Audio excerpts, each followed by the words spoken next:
Presne pred týždňom uviedli do života nový album Roberta Miklu a bardejovskej kapely Projekt, ktorý nesie názov Niečo je vo vzduchu.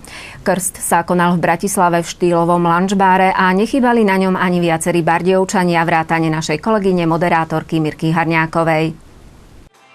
Na to, že niečo je vo vzduchu, sa Robert Mikla a bardejovská kapela Projekt snažili upozorniť ešte v minulom roku, keď mali v našom meste viacero koncertov. Ich spoločný koncertný program približne po roku vyzrel na album a ten sa minulý týždeň krstom oficiálne uviedol na slovenský hudobný trh. Album obsahuje 11 pesničiek, z ktorých väčšina vznikla ešte pred viac ako 20 rokmi.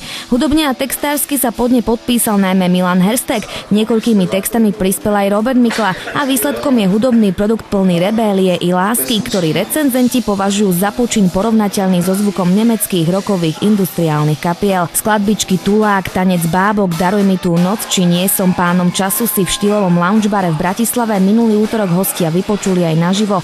Energickému koncertu predchádzal samotný krst albumu, ktorého krstnými rodičmi sa stali novinárka Felícia Boronkajová a Jozef Oklamčák. Práve oni ešte v začiatkoch intenzívne podporovali bardejovskú kapelu Projekt v 80. rokoch. Na pesničku Nám záleží si veľmi živo a s emóciami počas koncertu spomenul práve Jozef Oklamčák.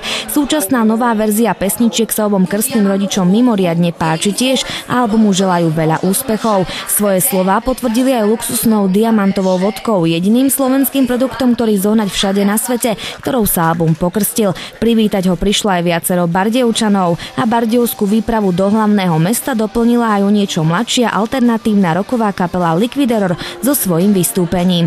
Album Niečo je vo vzduchu je teda oficiálne v predaji a kapelu Projekt s Robertom Miklom v nasledujúcich mesiacoch čakajú jeho promokoncerty a viaceré letné festivaly.